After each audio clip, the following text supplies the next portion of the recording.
let me just get it out of my system, okay? Just before we start, okay? Civil war. All right. I said it. Now we can talk about the moral issues ripping this country apart. And we have the story from the Daily Mail. Fox News host Jesse Waters takes credit for putting pressure on probe into Ohio girl 10, who had to travel to Indiana for abortion, despite suggesting it could be a hoax. Illegal immigrant, 27, is charged. Okay, let's slow down here. As the story goes, there was a viral, I think it was a tweet, where a doctor said that a 10-year-old girl, 10, had been, had been raped. You know, I'm just not going to sugarcoat it. And had become pregnant. Lived in Ohio and was forced to travel to Indiana to receive an abortion.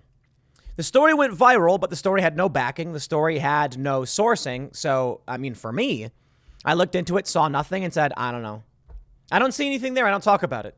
When the Covington Catholic stuff happened and those videos were going viral, I was like, I don't know. So I don't talk about it. I have nothing to say. I'm not fact checking it. I'm not debunking it. I'm not pushing it. I'm not agreeing with it. I don't know until there's more evidence and something definitive can be said. Now, of course, you could do what Jesse Waters did. He said, here's the story that's going viral, and there's no evidence of this. He brought in the AG of Ohio, David Yost, to talk about this, David Yost, and he said there's no evidence of this. It's crazy. Well, now we do know several things. There's a man named Gerson Fuentes, 27, an illegal immigrant. He's being criminally charged. Apparently, I've heard some stories that he abused this little girl more than once. Now we're hearing this. Before the story was confirmed, at least to the degree it is confirmed, David Yost said the little girl did not have to leave Ohio for an abortion because Ohio has exemptions for this. Does it? Look, I'll put it this way. The little girl apparently was 6 weeks and 3 days pregnant. Little girl, 10 years old. And the argument is a medical exemption because a 10-year-old cannot possibly sustain a child, a pregnancy. But that doesn't mean that she didn't need to leave Ohio. I've seen a lot of people on the right are immediately saying, like, she didn't even have to leave. Well, just because the dude says it, I'm not going to play that game. He can say that, but there still are hurdles being put in place. I was sent a bill out of Missouri that actually included the language you could not get abortion devices, medication, or services for an ectopic pregnancy. The reason I found that to be very weird is because the treatment for ectopic pregnancy is not abortion. They do a surgical procedure through the abdomen and go in to remove the ectopic pregnancy from the fallopian tube or wherever it may be. An ectopic pregnancy, for those that don't know, is when the fetus, zygote, or whatever, the fertilized egg attaches like inside the fallopian tube, not in the uterus. It is life-threatening. It will likely kill the woman. And so there's a term for it. And even Planned Parenthood says that's not the treatment. It's not abortion. Abortion is something specific. So, look, the point of this story is for middle of the road Americans, for people who believe in rational solutions, there is an extreme faction on the right and there is an extreme faction on the left. As it is with most things, the way I actually perceive it with law, with the states, is that the right is taking a moderate compromising position and the left is taking an extremist absolutist position. And there are some elements of the right that want an extremist position. There are elements of the right that want abortion banned outright. Just shut it down, period, no matter what. But their view of abortion is typically the intentional killing of the child for no reason other than like contraception or an elective procedure. Most of the people I've spoken with that are pro-life staunchly are in favor of exceptions. In fact, many conservatives who consider themselves pro-life are actually in favor of exceptions for rape and incest. Even though I honestly don't understand how that makes sense. If you don't want to kill a baby, how is the circumstance by which the baby is born reason for killing it? And when people say incest, it's because of defect, I'm like, you don't agree with aborting Down syndrome babies. Why would you agree with aborting incest babies or anything like that? So there are real questions here. Ultimately, what this brings me to, and the reason why I did the joke like, Civil War. This is the big issue that I think is ripping this country apart. The one thing I will say, as we often talk about with the Civil War stuff, abortion is the potential moral catalyst. It may be, it might not be. It's not this. It really depends. How many people actually cared about slavery in the North and the South? Maybe less than most people realize. They assume that everyone was up in arms, either in support or in opposition to it. I'm not so convinced. 10% of the population fought. But how many people actually cared? And it's usually a lot less than you realize. But I think these are the issues that are driving us to this point. And I want to say, just before we get into this, the left obviously lies. They obviously lie. They fall for hoaxes all the time. So I got no issue with Jesse Waters calling this out and saying, where's the evidence? No problem. David Yost said there was nothing in their records showing any of this had happened. And now there's been a criminal referral. Okay, good. Jesse Waters is saying the pressure helped bring this about. And I got to be honest. I think it did. Here's the issue with this story. You know what? I'm going to rant. Let's read the story, and then I'll talk to you about a lot of the problems here. So, during a Wednesday segment, Waters hinted that the criminal investigation leading to the arrest of Gerson Fuentes was largely the result of his commentary on Monday. Primetime covered the story heavily on Monday, put on the pressure, and now we are glad that justice is being served. The network then played a compilation of short videos that showed Waters cracking on inconsistencies in the case, including why Dr. Caitlin Bernard, who provided the abortion services in Indiana, had not reported it. And that's the point I wanted to get to. Jesse Waters shows why the right doesn't fall for hoaxes. Because the left comes out and says a thing, and then the right's like, I don't know if I'm going to fall for that. I don't know if I'm going to believe that. The left blindly believed Jussie Smollett, wrong. Blindly believed Covington kids, wrong. Blindly believed the Kyle Rittenhouse narrative, wrong. Blindly believed hands up, don't shoot, wrong. Blindly believed Russiagate, wrong. Wow, it just keeps happening, doesn't it? Jesse Waters says we're gonna look into this. Now, the question here is, hold on there a minute. While the left right now is doing laps, cheering, saying, aha, we got one right. It's like, okay, congratulations. You got one right out of like the 50 you got wrong. And I'm seeing these journalists being like, the right-wing media machine was trying to smear the story of this little girl. And it's like, okay, dude, why didn't this lady report it? Why didn't Dr. Caitlin Bernard report this? I'm going to say it again. The people who are helping this little girl didn't report it. If they reported it, then maybe they would have gotten services. And that's where the hoax actually does come into play. I'm going to scroll down and let me see if, here we go. They say the child was allegedly 6 weeks and 3 days pregnant, therefore ineligible by just 3 days to receive the procedure in her home state. Abortion advocates in the state attempted to halt Ohio's 6-week abortion ban, but the effort was denied by a judge. It was originally reported that the girl had to leave the state for an abortion due to trigger laws, but Yost told Fox News that was incorrect. Ohio's heartbeat law has a medical exception, which is broader than just the life of the mother. This young girl, if she exists, and if this horrible thing actually happened to her, it breaks my heart to think about, she did not have to leave Ohio to find treatment. It's unclear, however, that the girl's condition met the law's definition of an emergency, which must be life-threatening or involve a serious risk of the substantial and irreversible impairment of a major bodily function. It's possible that the little girl would not have been able to get the services she needed because there's no way she could handle this pregnancy. It's sad that the life of the baby will be terminated, but probably would be considered to be not viable anyway. Now, look, there's a middle ground here, and I think Daily Mail hits on it.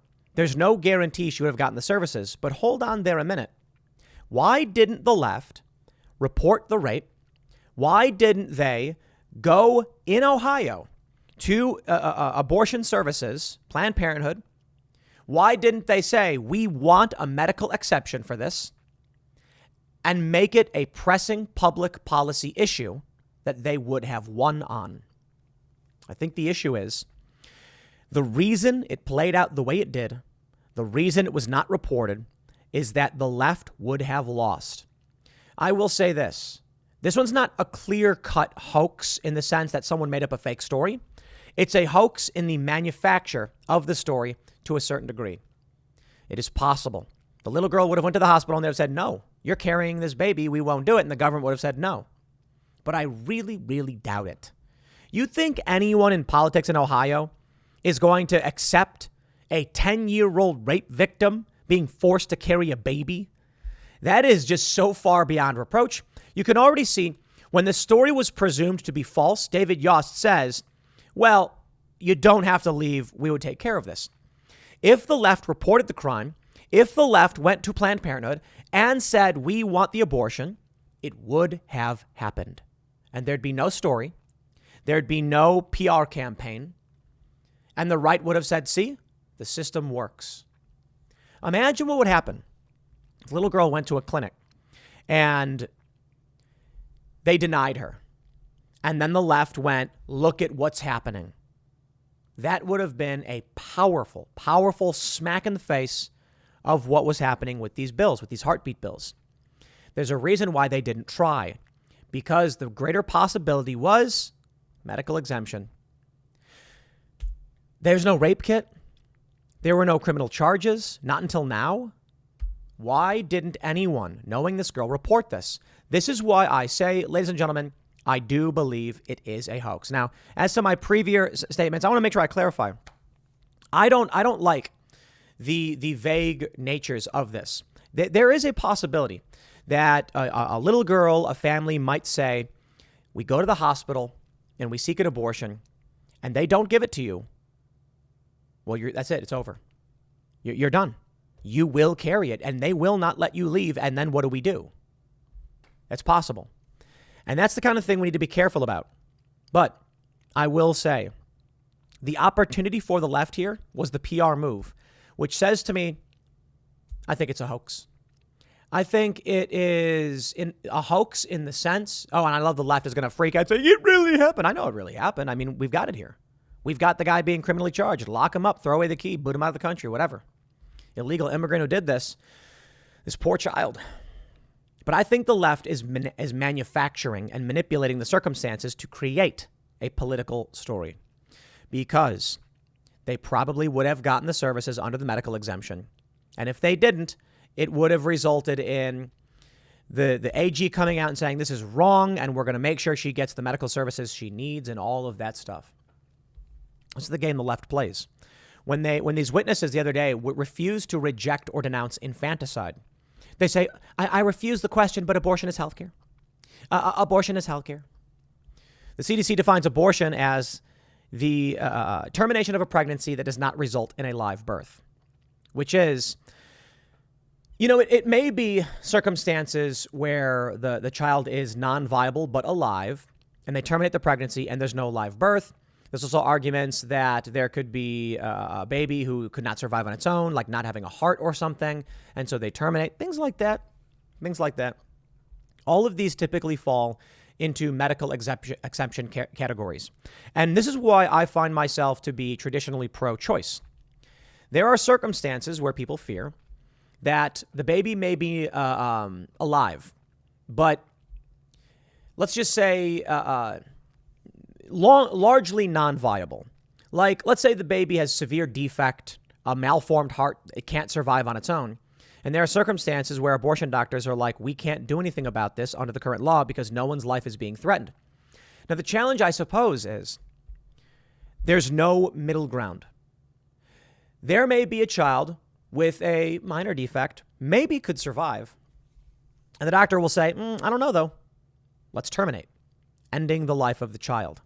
This is where the challenge comes in, where you will not have a middle ground. So this is why I'm very much the milquetoast fence sitter on this issue, and I don't know what to say.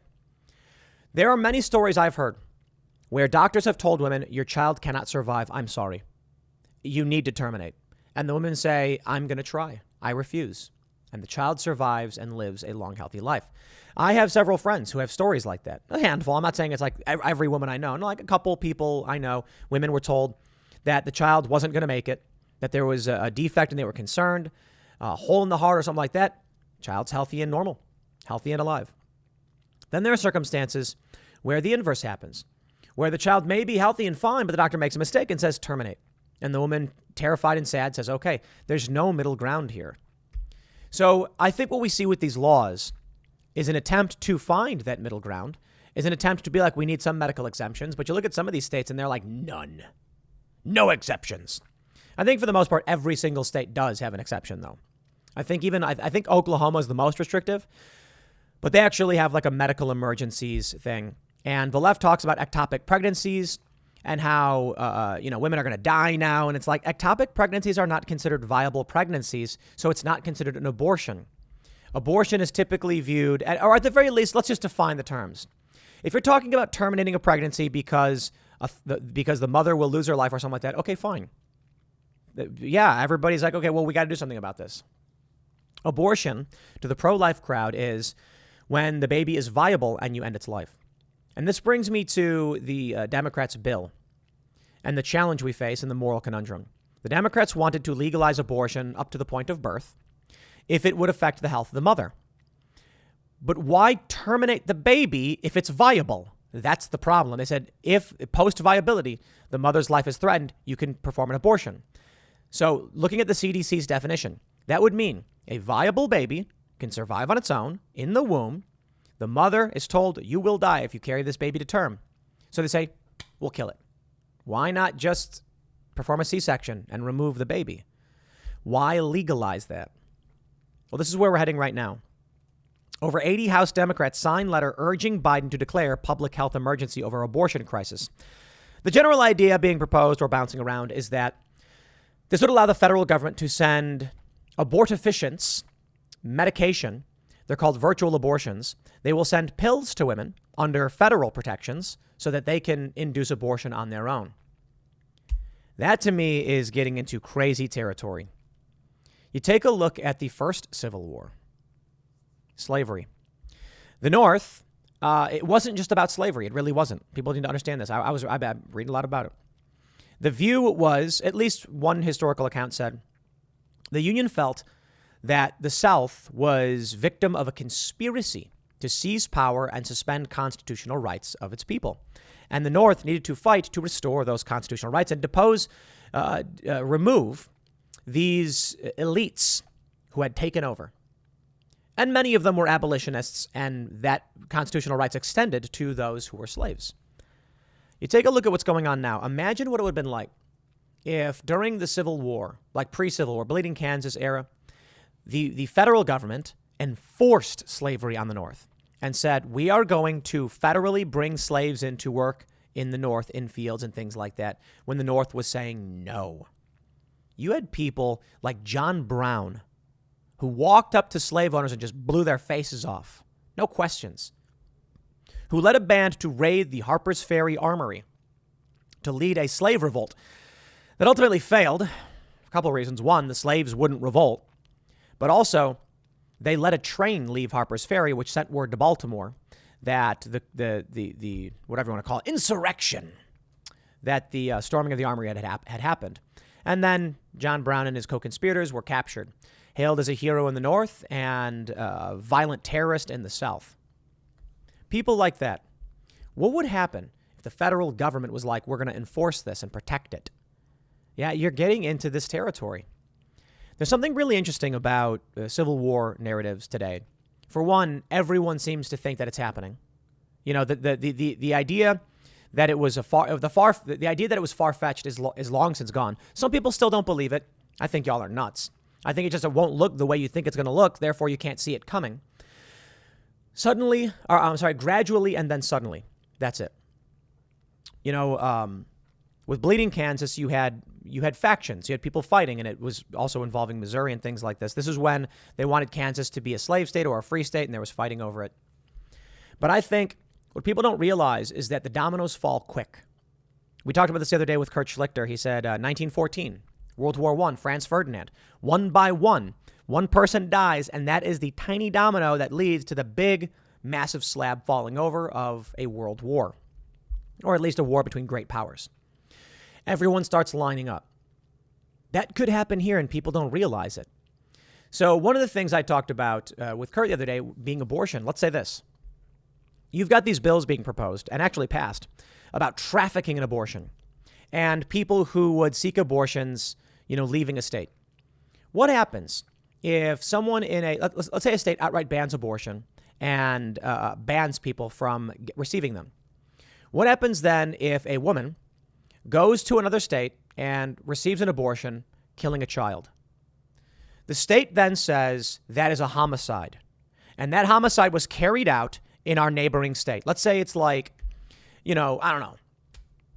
Let's say someone travels to Colorado from a neighboring state that bans abortion.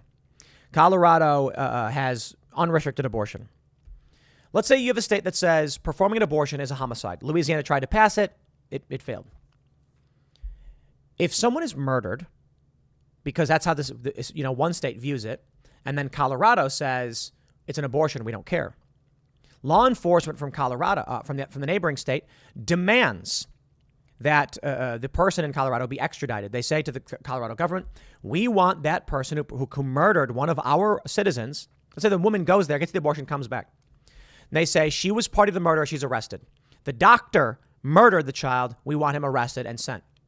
They say no. The feds say no. That's where things start getting crazy. If someone in Illinois drives a child, like a 10-year-old boy, to Indiana, and then they both are party to brings a child to an individual who then murders a child, and then they drive back. That person will be arrested and charged, and Illinois will say, we want that murderer brought to justice. They'll say, it's a federal issue, right? It was across state lines. What if the feds say no? Now, with a murder like this, it doesn't happen. I mean, the feds go in and they deal with it. But what if the feds say no? And the state says, we've got people in our state screaming over this murder. Now, I know a 10-year-old child and a baby in the womb are not identical in certain respects. But if the law views it that way, if the culture develops that way, and they pass a bill saying outright that is the case, then what happens? The challenging thing then is when state law enforcement say, they go to the other state and they say, we want this person brought back. We want them criminally charged and held accountable. And then the other state says no, and we refuse. And then you get interstate conflict. It may seem far-fetched. Like, why would state police from state A go to state B? How about this? How about a woman is pregnant and she wants to get an abortion? She's 8 months pregnant when she gets into a fight with her husband and they separate. And she says, I will not have this child with you. So she jumps to the next state over. And the doctor says, I will perform the abortion. And the husband says, they're going to kill my child. It is illegal. Stop them. What if the abortion hasn't been performed yet? What will happen? The feds say it's legal to perform an abortion there. Let's say it's like Illinois, Indiana, or maybe not a good. I shouldn't use that example. Maybe it's like into Colorado. I don't want to use a neighboring state because I don't know the exact laws of some of these other states. Some of them have medical exemptions, but let's just say it gets to that point. Will state law enforcement try to save the life of a child about to be killed? Let's use that other scenario. Let's say the child is born. 3-year-old toddler is brought by the mother with a drug-addicted boyfriend. And the dad says, please, they've got my child. They're going to kill him. Well, the feds would normally handle it.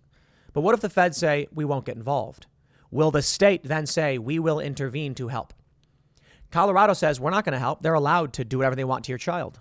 Will the neighboring state intervene to save the life of a child who is a resident of their state who has been kidnapped and whose father is begging for protection to have their kid saved, his kid saved? People on the left need to understand it. I suppose everybody needs to understand the view of this. If abortion is considered a homicide, in Texas, there's that woman claiming that she's 34 weeks pregnant. Therefore, there's 2 people in the car and she can drive in the HOV line. Okay. Does that mean it's kidnapping if she leaves the state? You want to play that game? That's what happens. She leaves Texas to go to Colorado to get an abortion. The husband says, no, she kidnapped my child and is going to kill it. The federal government says it's illegal. Do something about it. Will the Rangers or some state troopers in Texas be like, we will not let a kidnapped child be murdered? If it doesn't get to that point, I have questions about what pro-lifers really believe. That you would let someone kidnap a child and kill them across state lines? Then what? You let the person who killed the child never be brought to justice. The woman comes back. What do? Do you arrest her? That's why I think this is getting into a dangerous space. I'll leave it there, man. I don't want to ramble too long, but I think it could be a major catalyst. Comment below. Let me know what you think. I'll leave it there. Next segment's coming up at 1 p.m. over at YouTube, on this channel, actually, and I'll see you there. Support our work over at timcast.com. We've got more shows coming up. It's hard work, man. You know, we're realizing, I'm realizing, you can try and make a show like Tales from the Inverted World or Pop Culture Crisis and cross your fingers that you get famous enough that advertising dollars pays the bill, that will pay the bills. But it doesn't always work out that way. You've got to do heavy marketing, which is really expensive. Maybe we just need to move into that space where it's like, look, we're going to make a product and we're going to sell it like any other product. I'll leave it there. We'll see y'all at 1 p.m. on this channel. Thanks for hanging out.